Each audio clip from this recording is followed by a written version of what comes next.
விசிற வலை போட்டான். அது ஒரு மீன் மாட்டுக்குச்சுன்னு நினைக்கிறேன். உங்களுக்கு தெரியுதா இல்லையான்னு தெரியல. இருங்க பார்க்கலாம். தெரியுதா பாருங்கள், ஜூம் பண்ணுறேன் பாருங்கள்.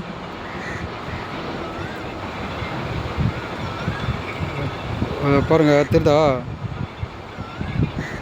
அந்த டீப்பில் நிற்கிறாரா ஒருத்தர், அவன் தண்ணியில் இறங்கிட்டான். பாருங்கள் தெரியுதா? நல்லா பார்த்துட்டே இருங்க.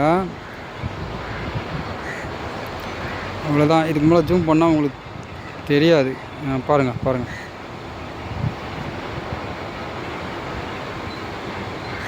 அந்த கரைக்கு பக்கத்தில் மீன் மாட்டிகிட்ருக்கு. அந்த இடத்துல ஃபுல்லாக கல்லுங்க. அதனால தான் வலையை எடுக்கிறான். உள்ளே இறங்கி டீப்பை விட்டு எடுக்கிறான். அதனால தான் உள்ளே மூழ்கிட்டான். கல் மாட்டிருக்கும் போகுது, உள்ளே மூழ்கி அந்த கல் எடுத்து விட்றான். பாருங்க.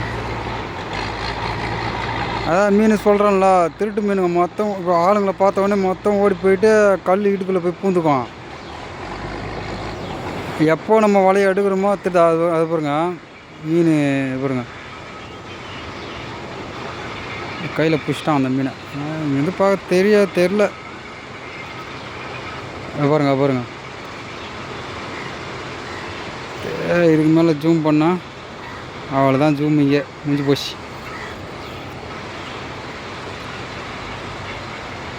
இல்லைண்ணா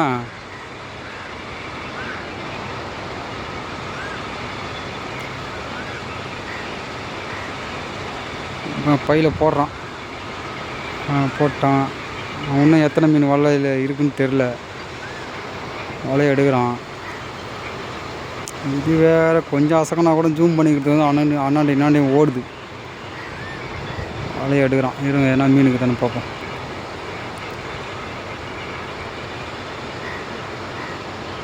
கல்லுங்க, செம கல்லுங்க. அந்த இடத்துல சொரியாக இருக்கும் கல்லுங்க. சரியான கல்லுங்க.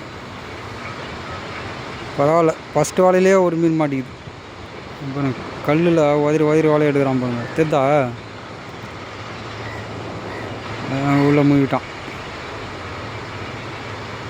மீன். அது போகலைத்தான் நம்ம போகணுன்னு பார்க்குதா ஒழிய நம்ம போக்கு அது வரவே மாட்டேங்குதுங்க சுத்தமாக. வலையை எடுத்துட்டான், கல்லேருந்து எடுத்துட்டான்,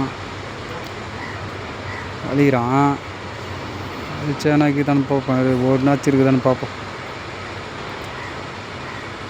ஏற்கனவே ஒரு மீன் பிடிச்சி போட்டாச்சு.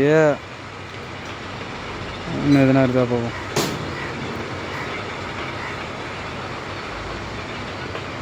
இல்லை. சரி, ஓகே நண்பர்களே. பாருங்கள், இவ்வளோ இது ஜூம் பண்ணிருக்கேன். அப்புறம் எப்படி நம்மளுக்கு வீடியோ க்ளீனாக தெரியும் சொல்லுங்கள்? சரி, ஓகே நண்பா. கமெண்ட் பண்ணுங்கள். நீங்கள் கமெண்ட் பண்ண மாட்டேன்றீங்க, லைக் பண்ண மாட்டேங்கிறீங்க. லைக் பண்ணுங்கள் சரிங்களா? வலை மூட்டை பாய், பார்க்கலாம்.